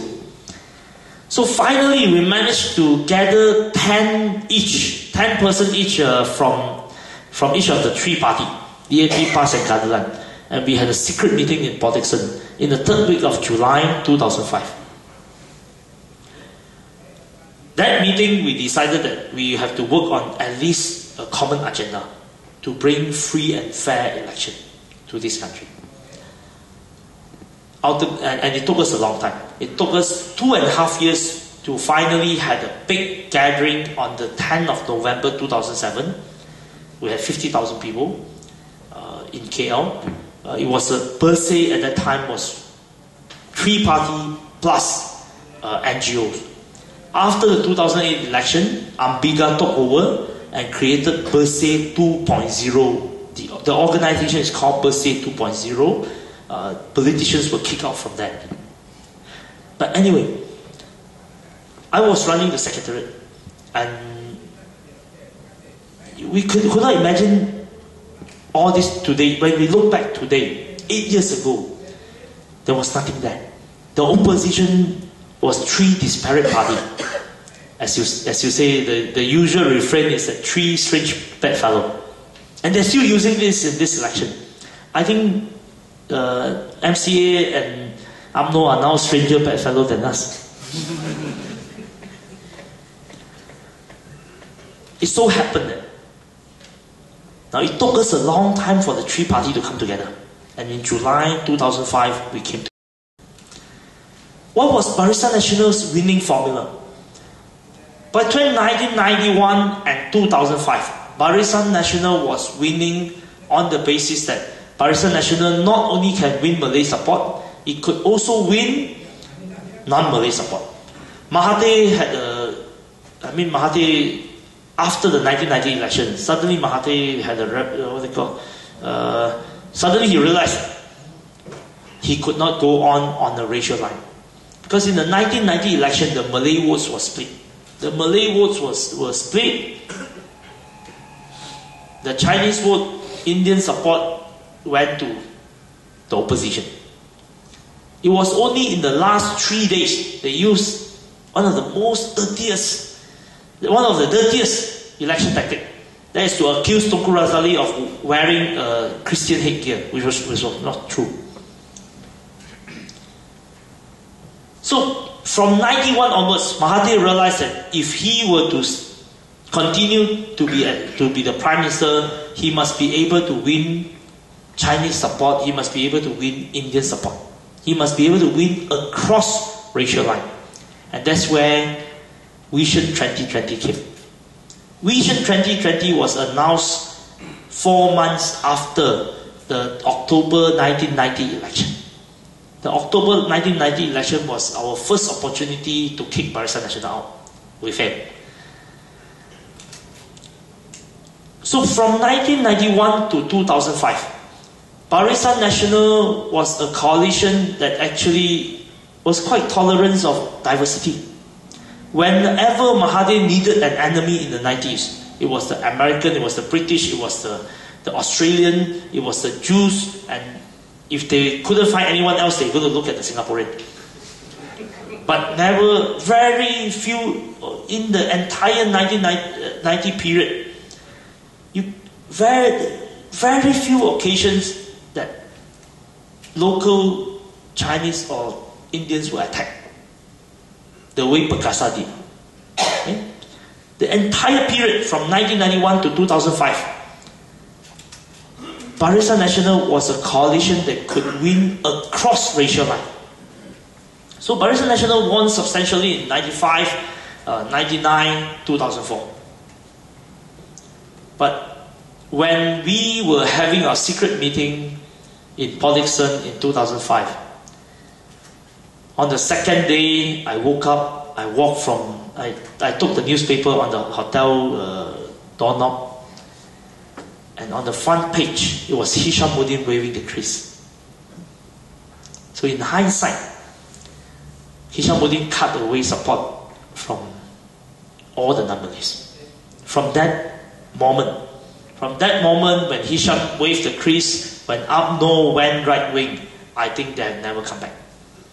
They have never returned. It was a point of no return. Barisan Nasional is going downhill, no longer a coalition of, no longer a multi-ethnic coalition. It becomes more and more narrow base.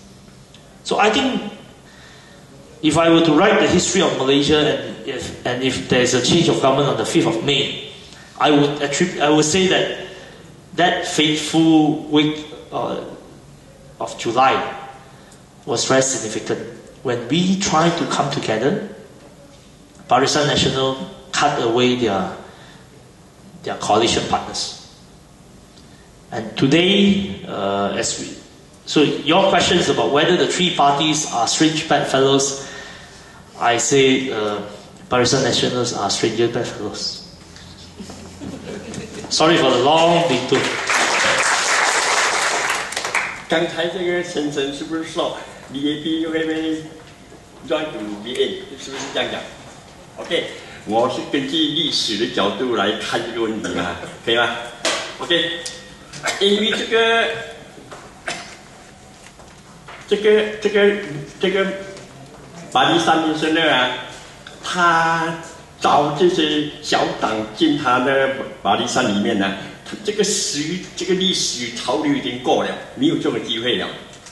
因为我先假设了，你现在这个领导人这个中委会的人他愿意进巴黎山内生呢假设了但是他这个DAP的人，另外是有88%的人，他一定不同意了。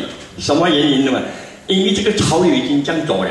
因为前几天我碰到一个朋友因为我很钦佩这个毛主席我说毛主席打败蒋介石，他说不是，他说毛主席没有本事打败蒋介石，他说是人民打败蒋介石，我很认同他这句话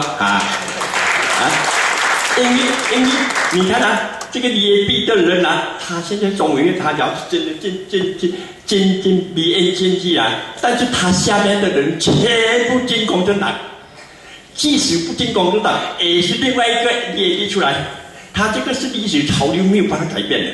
因为我从那个80以前他好像比较回教化现在你看他这个80他已经跑进这个比较好像那个专业，好像历史劳业这方面去了他那个回教的形象已经慢慢淡化了所以他也是懂得历史潮流。他上次他也是有参加过 BN， 因为那个时候是有这种潮流才有的，现在根本不可能。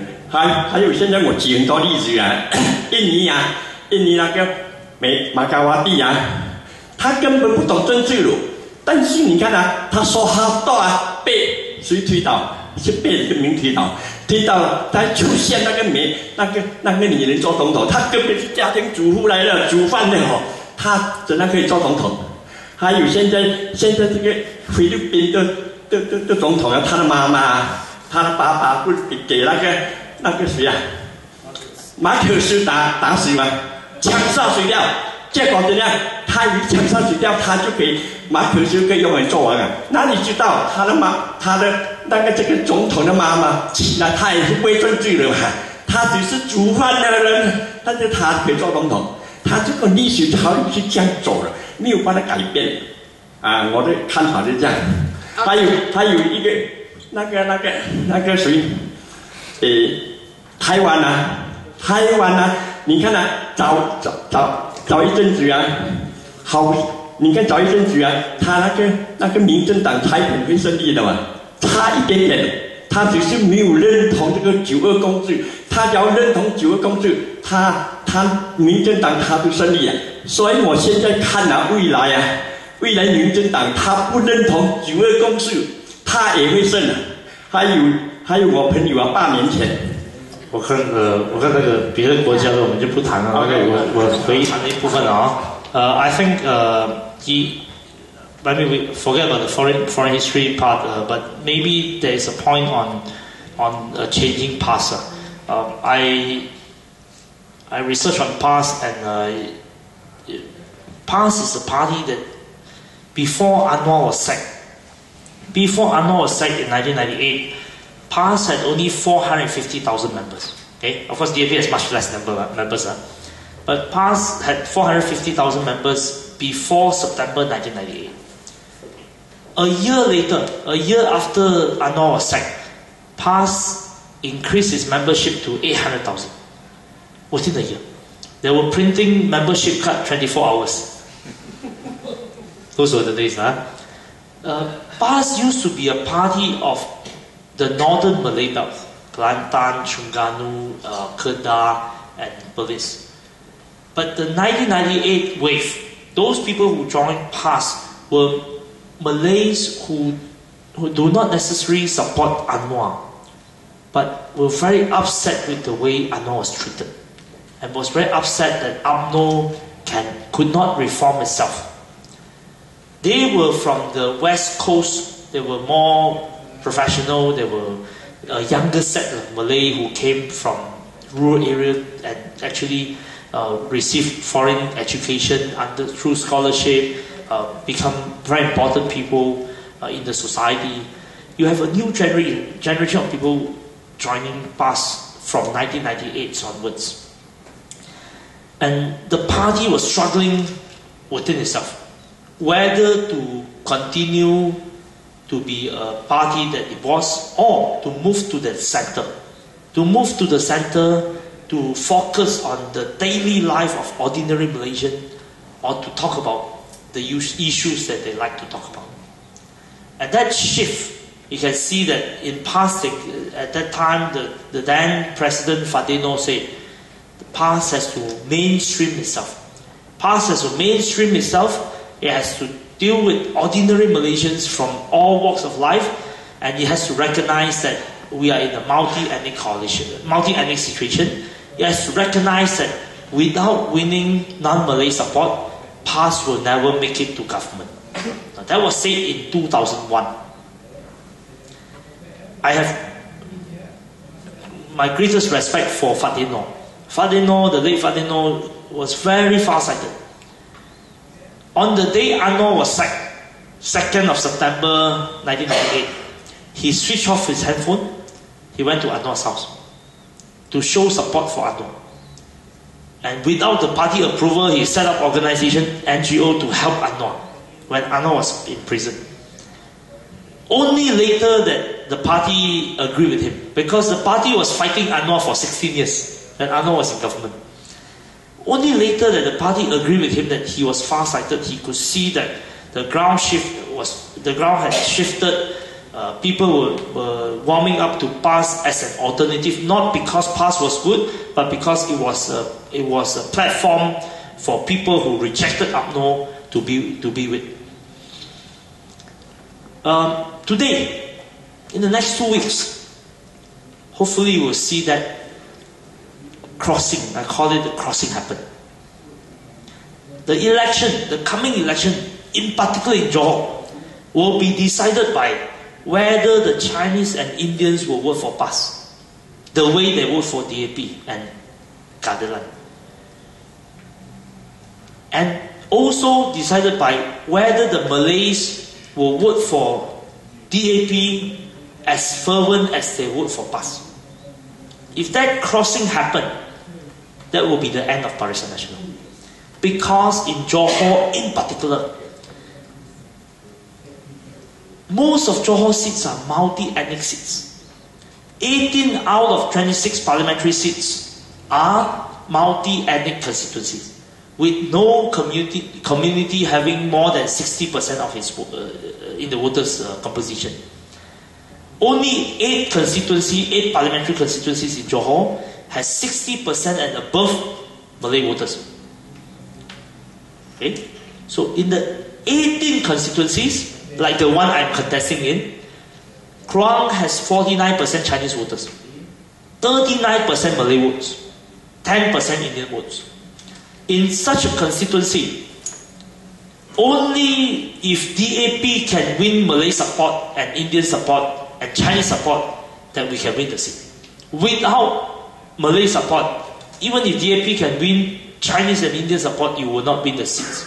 You need Malay support in order to win the seat. And the state seat under the Crown parliamentary seat there is a state seat called Mahkota, contested by PAS. It has 51% Malay votes, 40% Chinese vote. In the previous election, we could never dream of winning those seats. DAP without Malay support will not win those seats. PAS without Chinese support or Indian support will not win a seat like the Mahkota state seat in Crown. 51% Malay, 40% Chinese, 10% Indian.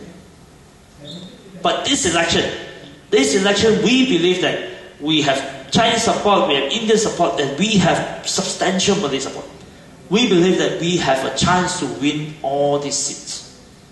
And that's where I call it a domino effect.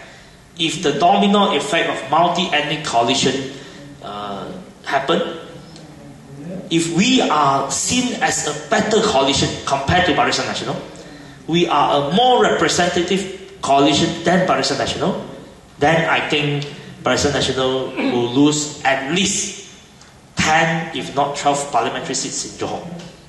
And that's our hope. Thank you. Thank you, Chin Tong, and thank you, everyone.